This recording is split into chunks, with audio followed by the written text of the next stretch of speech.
صباح الخير عليكم جميعًا، أو مساء الخير بقى حسب ما بتشغّلوا الفيديو. النهارده هنعمل طبق حلو أوي وجديد كده، أنا باحبه من وأنا صغيرة، كانت والدتي بتعمله لنا، كلّه فوايد وحاجات جميلة جدًا هتعجبكم. إحنا عندنا النهارده السبانخ، واللي بيحب السبانخ هيقدّر الطبق ده أوي.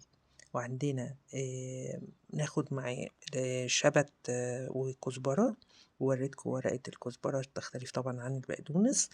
وبعد ما بنغسلهم بنسيبهم ينشفوا كويس أوي عشان مش محتاجين مَيّة في الحاجات تظهر معانا دلوقتي وإحنا بنشتغل.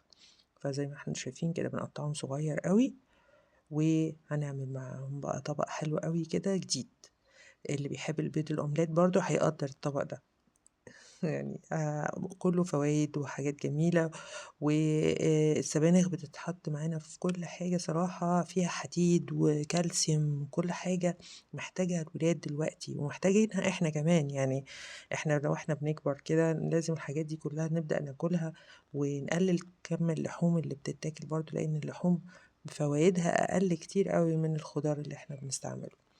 وعندنا معلقة سمنة حلوة كده وحبة زيت، وهنشوّح الخضرة بتاعتنا دي على بعضها كده. طبعًا إحنا الحاجات دي أصلًا بناكلها يعني مش مستوية، لكن إحنا لمّا بندّيها طعم كده شوية عشان إيه، هنعمل بيها طبق، لكن مش محتاجة إن إحنا نزوّد عليها السِوَى عشان إيه، ما تغمقش مننا أوي.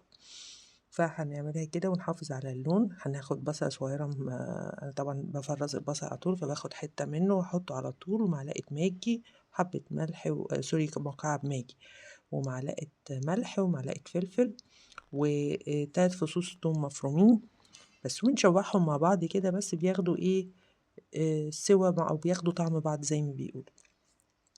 بعد كده هاجيب الطاسة وأحط فيها زبدة وحبة زيت صغيرين، وهاخد 4 بيضات عشان ده طبق كبير لأسرة، يعني كل فرد هياخد جزء كده. اللي عاوز يعملها على بيضة واحدة أو بيضتين زي ما هو عاوز، يعني هي برضه إيه، بترجع لعدد أفراد الأسرة. بعد طبعًا الأومليت أحاول أكبّر القرص أوي وأحافظ على إن القرص ما يتقطعش، يعني على قد ما أقدر كده. بس باحط بقى السبانخ زي ما أنتم شايفين كده، أحطها في النُص عشان أنا هاقلب النُص التاني عليه، عشان يبقى شكله حلو.